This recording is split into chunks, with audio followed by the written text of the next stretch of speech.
Pessoal de conhecer, é um casal muito bonito, e o Paulo é filho da minha querida amiga Mônica. A Mônica está aqui, fica de pé, Mônica, por favor. Também está o Moisés, fica de pé aí, aproveita. Estavam os outros dois filhos aqui, mas já voltaram. Eles são de Ivaiporã, no Paraná, e pensa um pessoal lindo, chique, cheio de Jesus, mas simples. E Deus tem dado ao Paulo uma graça muito grande para ministrar. Muito obrigado. E o Paulo nessa noite vai compartilhar com a gente. Inclusive, eu queria que no final você adquirisse o livro dele. Ele tem esse livro chamado Primeiros Passos de Sabedoria, baseado no livro de Provérbios. Eu vou dizer para você, provavelmente o livro mais importante da Bíblia, para eu e você meditarmos todos os dias, é Provérbios. Por quê? Porque ele fala da diferença entre o tolo e o sábio. E o tolo não é quem não sabe 1 mais 1. O tolo não é quem não sabe o nome da capital da Bolívia, não. O tolo é quem não vive de acordo com o temor do Senhor. E esse livro que eu tenho, já li, é muito bom. E eu queria que ao final você passasse ali na tenda e adquirisse. Vamos orar pela vida do Paulo, para ele ministrar aqui na nossa vida, no nosso coração. E depois você, Paulo, fala para ele sobre o seu canal, para o pessoal se inscrever. Deus, obrigado pela vida do teu filho, que o Senhor traz aqui hoje, em resposta a tantas sementes de pregação que o Senhor já enviou de Lagoinha para o mundo inteiro. Que o Senhor o use com graça, para que possamos sair daqui a pouco, com a tua bênção, com a tua semente plantada no nosso coração.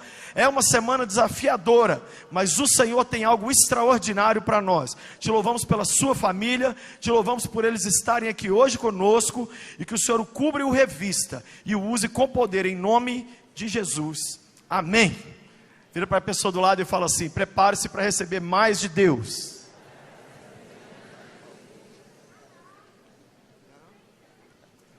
A paz a toda a igreja, amém? Pastor Lucinho, nem sei como agradecer toda essa receptividade. Confesso que nós fomos muito bem recebidos, toda a família, inclusive os que não estão aqui hoje, pelo pastor Lucinho, pela esposa, pelos filhos. Realmente superou tudo que eu imaginava. Deus abençoe sua vida, abençoe cada um de vocês que estão aqui. Agradeço a minha esposa que veio, minha mãe, o meu irmão Moisés que esteve ministrando. Alguém que está aqui hoje esteve ontem aqui ou não? Levanta a mão, quem? Ah, tem bastante gente que estava aqui ontem. O Moisés trouxe uma palavra extraordinária sobre o improvável. E nessa noite eu quero tratar sobre sabedoria. Quem trouxe a Bíblia, abre em Mateus capítulo 7, versículo 24. Se você tiver um papel e uma caneta também, e puder deixar no jeito, porque o avançado do tempo não vai permitir a gente ler todos os textos, e talvez eu cite um ou outro de algum tema ou algum assunto que você talvez ainda não conheça, e seja importante você anotar para depois relembrar. Lembre que a Bíblia, mais do que 40 vezes, nos diz para escrevermos. Está lá, João, escreve a visão. Daniel, escreve e sela o livro. Isaías 8, escreve e torna bem claro, para que aquele que correndo passa consiga ver, em Abacuque capítulo 2. Porque a Bíblia toda foi escrita, porque senão a gente esquece tudo. Melhor é um pequeno lápis do que uma grande memória. Então deixa aí no jeito, se você também está sendo gravado, está sendo transmitido, né? Vai estar no YouTube. E se você quiser também pôr o seu celular para gravar, depois você vê os textos que a gente vai estar mencionando. Nesse texto, eu vou ler esse texto e daí eu vou desenvolver um tema base sobre o assunto de sabedoria, que vamos começar no versículo 24, Mateus 7, 24. Portanto, todo aquele que ouve estas minhas palavras e as pratica, será semelhante ao homem prudente que edificou a sua casa sobre a rocha. Desceu a chuva, transbordaram os rios, sopraram os ventos e deram contra aquela casa. Contudo, ela não caiu, porque estava edificada sobre a rocha. Aquele que ouve estas minhas palavras, mas não as cumpre, será comparado ao homem insensato, que edificou a sua casa sobre a areia. Desceu a chuva, transbordaram os rios, sopraram os ventos e deram contra aquela casa, e ela caiu. E foi grande a sua queda. Só até aqui, pode fechar sua Bíblia. Depois a gente vai abrir mais um ou dois textos só, mas pode deixar de lado aí agora. Nesse texto, e antes mesmo da gente fazer o comentário sobre esse texto, esse tema, essa vontade de falar sobre sabedoria, ela nasceu no meu coração há muitos anos atrás, e eu comecei a desenvolver ela de uma forma um pouco mais intensa nos últimos quase 7 anos. E essa vontade, eu não falo sobre sabedoria porque eu sou sábio. Ao contrário, eu falo porque eu quero publicar e proclamar a sabedoria de Deus. E é um papel que todos nós temos o direito, de acordo com o livro de Timóteo, quando a Bíblia nos diz, de acordo com Marcos 16, quando diz que nós temos que ir e pregar o Evangelho. Nessa passagem de Mateus 7:24, nós encontramos a base para todo o assunto de sabedoria na nossa vida. E, sabendo que sabedoria é a coisa principal, de acordo com Provérbios 4:7, nós temos que falar dela. Porque se ela é a coisa principal, e eu ouvi falar sobre sabedoria apenas 2, 3 ou 4 vezes nesse ano, é um motivo de preocupação. Porque ela é a coisa principal. O temor do Senhor é o princípio da sabedoria. Então nós precisamos conhecer esse mundo e esse campo que é tão importante que o livro de Provérbios e Eclesiastes se dedicam exclusivamente a esse tópico, de tão importante que é o assunto. Em Mateus 7:24, que nós acabamos de ver, é uma passagem conhecida, que aquele que ouve a palavra de Deus é comparado a quem edifica a casa sobre a rocha e não cai. E aquele que não ouve, que ouve, mas não pratica, é comparado ao que edificou a sua casa sobre a areia e ela cai facilmente. Mas o que mais me chama a atenção nessa passagem é que tanto o homem prudente como o tolo, o insensato, os dois edificaram a sua casa. E isso está acontecendo conosco quase todos os dias. O que é edificar a sua casa nas palavras de Jesus? São as decisões e as atitudes que a gente toma no nosso dia a dia. Quando você acorda e você decide tratar a sua esposa do jeito X, tratar o seu filho do jeito Y, seu pai, ouvir ou não um conselho, você está edificando a sua casa. O problema é que alguns de nós estamos edificando na areia e outros na rocha. Para edificar na rocha, é todo aquele que ouve e pratica a palavra de Cristo. Até aqui parece fácil.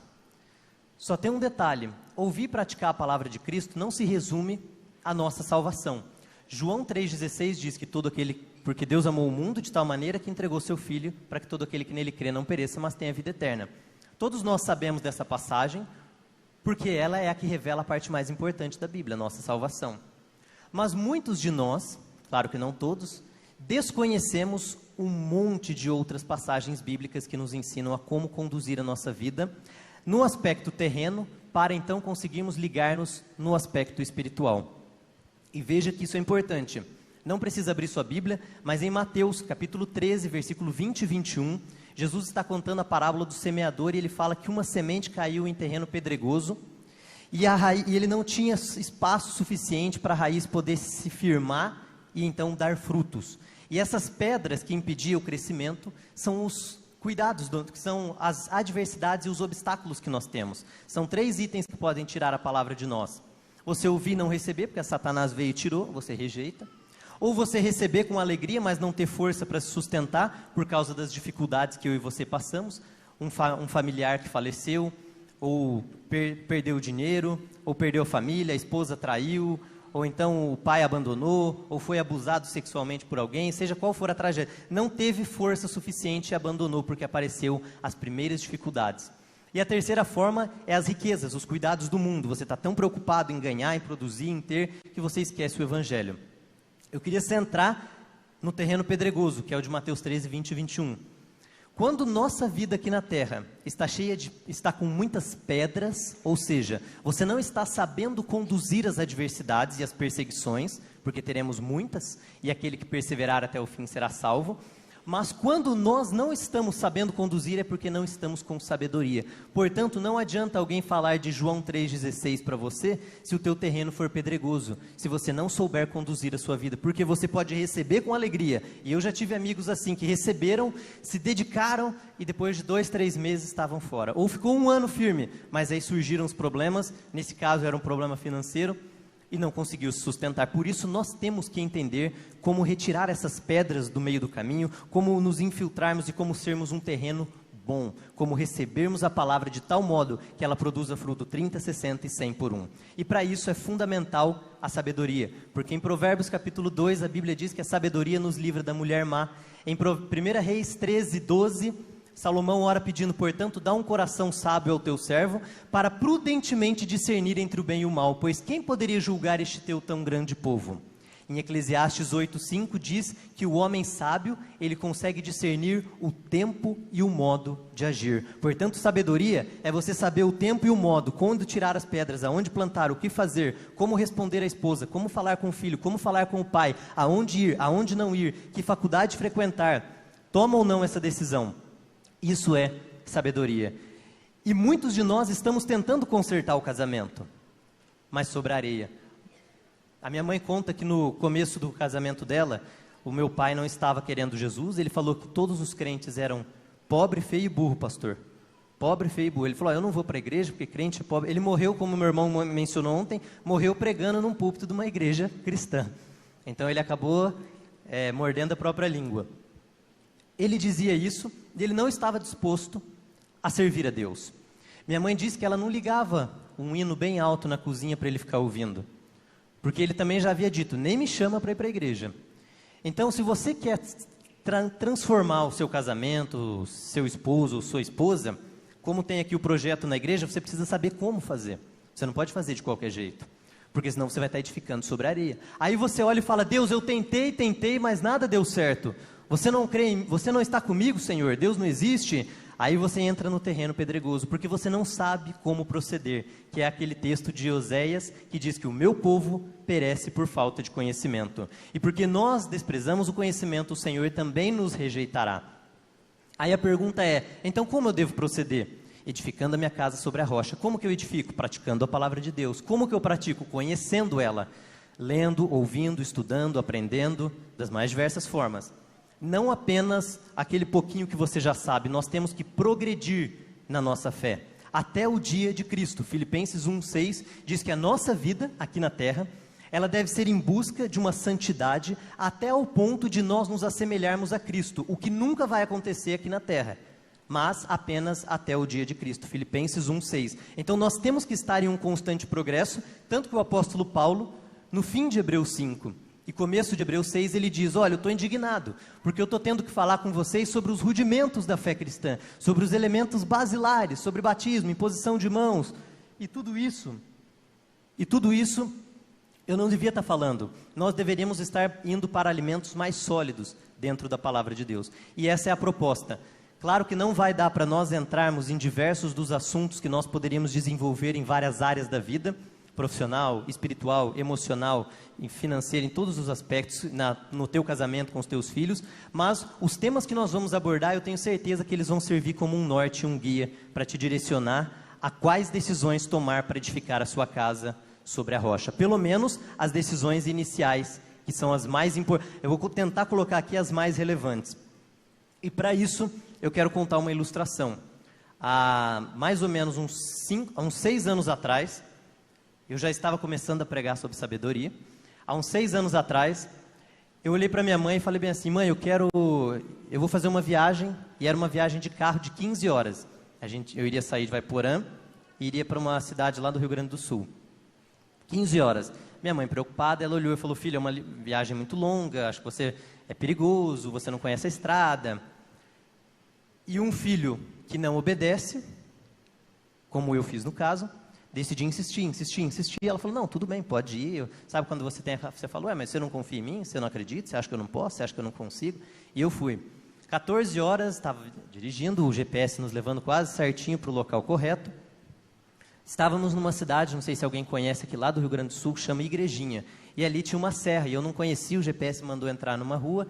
Lá não tinha sinal de celular, eles estavam reformando a pista, era uma serra, eu não sabia que era uma serra, estava cheio daqueles cascalhos na rodovia, e fazendo uma daquelas curvas, eu nem estava tão rápido, eu bati o carro ficou encostado na parede da serra, ainda bem que não foi para o outro lado, eu não sei se eu estaria aqui hoje. Eu poderia naquele momento, levantar do carro e falar, foi um livramento, tinha um assalto lá na frente e Deus está me livrando. Essa é uma proposta. A segunda proposta que eu poderia falar é, desobedeci a minha mãe, não honrei o meu pai, por isso minha mãe, por isso não estou indo bem. São duas opções. Em regra, nós cristãos, quando erramos, preferimos jogar na conta de Deus. Falar, não, ia ter um assalto, podia até ser, ia ter um assalto, ia ter um problema, e Deus está me livrando, Deus está no controle disso aqui, Deus sabe o que está acontecendo. Agora olha, esse texto eu vou pedir para você abrir, Provérbios capítulo 1, versículo 24. Olha o que estava acontecendo comigo lá naquele dia, quando eu bati o carro na parede da serra. Provérbios capítulo 1. Veja que é bem no começo do livro de Provérbios que trata sobre sabedoria. Provérbios 1, versículo 24. Eu não sei se tem como colocar aqui na tela o texto também. Provérbios 1, versículo 24. Mas porque clamei e vós recusastes, porque estendi a mão e não houve quem me desse atenção. Eu vou parafrasear o texto ilustrando na minha história de desobediência quando eu saí com o carro. Mas porque eu clamei, falei para você não sair de carro, estendi a minha mão, mas você não me deu atenção. Versículo 25. Antes rejeitou o meu conselho e não quis a minha repreensão. Insistiu e fez a viagem. Também vou dar risada no dia da vossa desventura e zombarei vindo o vosso temor. Deus, vamos dizer assim, aqui é a sabedoria falando. Salomão tenta personificar a sabedoria nesse capítulo 1. Então é a sabedoria olhando aqui, ó, não tem nada de livramento aí não. Eu estou dando risada da tua desgraça. Gastei um monte com guincho, estragou o carro, ficou super caro, virou um transtorno, perdi a viagem inteira. Versículo 27. Vindo como tempestade o vosso temor e vindo a vossa perdição como tormenta, sobrevindo-vos aperto e angústia. Então a mim clamará, mas eu não responderei. Agora é tarde, já bateu, já está a tragédia feita. De madrugada me buscarão, mas não me acharão, visto que aborreceram o conhecimento e não preferiram o temor do Senhor. E no versículo 32 diz, porque o desvio dos tolos os matará, e a prosperidade dos loucos os destruirá. Pode fechar sua Bíblia? O versículo 32 diz que o desvio, o erro de pessoas tolas, em algumas versões está usando a palavra simples, o desvio seu e meu, bem intencionado, cristão, que ora, lê a Bíblia, vai para a igreja, faz jejum, vai matar eles e vai destruir. Eu vi a história uns anos atrás de um casal que estava entrando em um daqueles safaris lá na África, abriu um portão, é uma fazenda gigante, você abre o portão, você entra com o carro e vai poder ver todos aqueles animais, elefante, girafa, leopardo, tudo que você imagina. E tinha uma placa dizendo assim, mantenha o vidro fechado do carro. Um casal entrou, a esposa ou não viu a placa, ou viu e decidiu não respeitar, abriu o vidro e foi tirar algumas fotos. Um leão comeu a cabeça dela na frente do filho e do marido do lado. Foi um livramento, um plano de Deus, ou ela desobedeceu a plaquinha que estava dizendo mantenha o vidro fechado? E agora Deus, o que você faz? O desvio dos simples os matará. Por isso que muitos de nós estamos deixando de ganhar almas, estamos deixando de aprender a palavra de Deus, de alcançar a salvação, de levar pessoas, trazer pessoas para o reino de Deus, de transformar o casamento, a vida financeira, as emoções e tudo mais, por falta de edificar a casa sobre a rocha e não conhecer os princípios bíblicos. Quais princípios bíblicos, por exemplo? Não precisa abrir sua Bíblia. Quem tem, depois você pode verificar na versão NTLH, que é a que simplifica textos mais complexos, Eclesiastes capítulo 11, versículo 1 em diante, diz assim, investe o teu dinheiro em vários negócios, porque você não sabe que crise virá sobre o mundo. Investe não apenas em um, mas em vários. E quem fica esperando que o tempo fique bom e as condições melhorem, nunca investirá e nunca colherá nada. Depois você pode verificar na versão NTLH, Eclesiastes 11, 1 em diante. O que isso quer dizer? Muitos de nós colocamos todos os ovos em uma cesta só. Você pega uma empresa, pega um dinheiro que você ganhou e aplica tudo em um investimento só. Uma vez eu até falei desse texto para um economista, ele ficou assim, ele nem é cristão, ele olhou para mim e falou, viu, aonde que está isso na Bíblia? Porque a gente só trabalha com isso, que é a diversificação dos investimentos, para você evitar um dano e um risco maior. Salomão, muito antes desses economistas imaginarem, nascerem, há mais de 3.500 anos atrás, já escreveu isso, em Eclesiastes capítulo 11. Aí nós não fazemos isso, fracassamos, perdemos tudo e falamos, é Deus me punindo, é a mão de Deus, ou é o diabo, ou é eu que estou me afastando do Senhor, ou Deus nem existe. E Provérbios 19, versículo 3 diz assim, a estultícia do homem perverterá o seu caminho, e o seu coração se ira contra o Senhor. As nossas decisões destroem nossa vida, e a gente fica bravo com Deus. Eu sou fruto de tudo que eu decidi. Você só está aqui hoje, mas foi Deus que me trouxe, Ele te orientou, mas Ele não interfere no teu livre-arbítrio. Ele diz, se quiserdes e obedecerdes, comereis o bem desta terra, Isaías 1, 17 e 19. E Ele ainda diz, aprendei a fazer o bem, praticai o que é reto. Então é um dever nosso aprender. Olha só, em Gênesis 1, versículo 26 diz assim, e disse Deus, façamos o homem à nossa imagem, conforme a nossa semelhança, e domine o homem sobre as aves nos céus, os peixes nos mares, os animais que se arrastam sobre toda a terra. Jeremias 27, 5, ele disse que com o meu braço estendido eu criei tudo e eu dou para quem eu quiser. E em Salmo 115, 16 ele diz, os céus são os céus do Senhor, mas a terra eu dei para os homens. A terra é nossa. Deus nos deu o poder de governarmos e controlarmos essa terra. Por isso que Ele não está no controle de tudo, Ele deu para você o governo. Ele faz o que quer, a hora que Ele quiser. Veja que o mesmo Salmo 115, 3 Diz que ele faz o que quer, a hora que quer, do jeito que ele bem entender, qualquer hora. E no versículo 16 fala, o céu é do Senhor e a terra ele deu para os homens. Depois veja Salmo 115, 3 e 16. O que isso quer dizer? Que eu preciso saber quais decisões eu vou tomar na minha vida para eu não fracassar. Decisões financeiras, espirituais, emocionais, familiares. Eu nunca imaginava, nos 3 últimos anos de vida do meu avô, eu comecei a conversar com ele e eu não percebi que eu estava seguindo um princípio bíblico que está no livro de Provérbios 13, 18. E eu quero, daqui a alguns minutinhos já estou encerrando, eu quero encerrar com esse texto. Eu comecei durante 3 anos a aplicar Provérbios 13, 18 sem perceber na vida do meu avô. Faltando 2 meses para ele morrer, ele recebeu Jesus, ele tinha 80 anos, eu sentei com ele numa mesa e falei, vô, eu amo você, eu não quero ofender a sua religião, ele era católico, mas eu preciso te falar algumas coisas que eu acredito que se você não fizer desse jeito, você vai para o inferno. E eu comecei a sentir que ele ia morrer. E ele falou, não, pode falar. Eu falei, não se ofenda, é o que eu acredito mesmo, eu não quero machucar nada.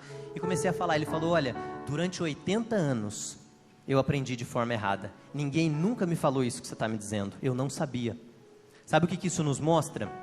Eclesiastes 4:13 diz assim, melhor é um jovem pobre e sábio, não que eu sou sábio, só estou ilustrando por causa da idade. Melhor é um jovem pobre e sábio do que um rei velho e rico que não sabe ser admoestado.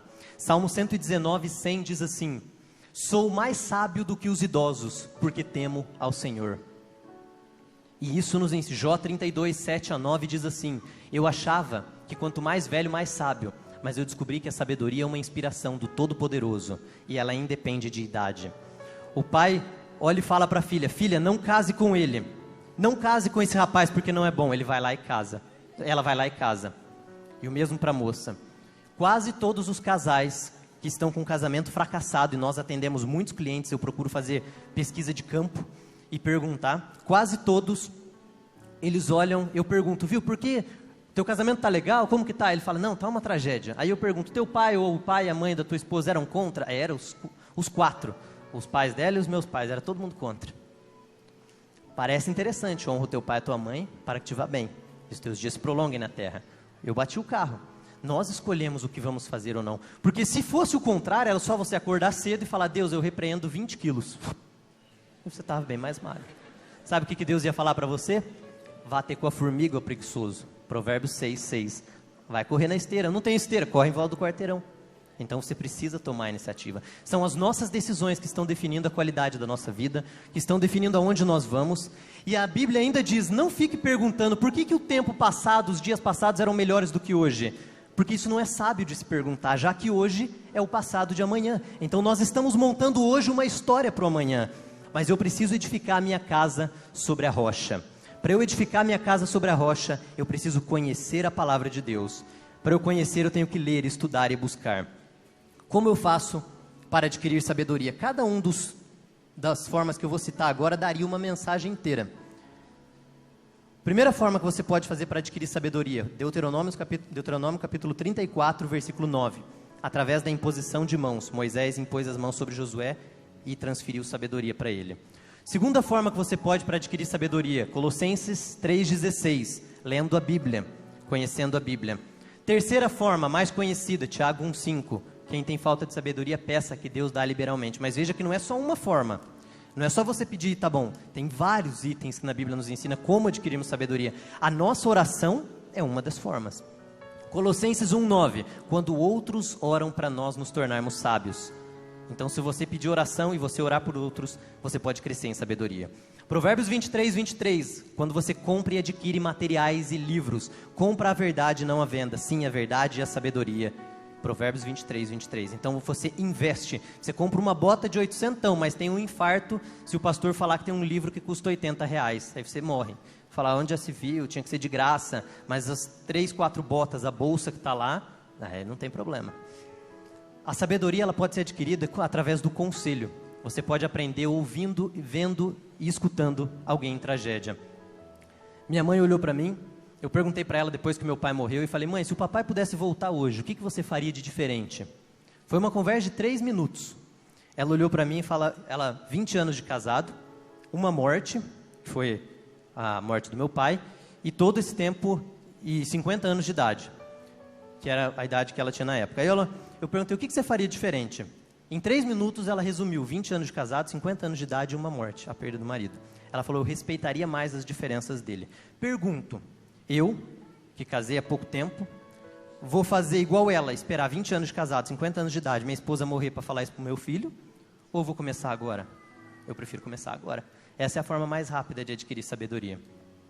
Eu falei que ia encerrar com o texto de Provérbios 13, 18. Se você puder abrir nesse texto, Provérbios capítulo 13, versículo 18.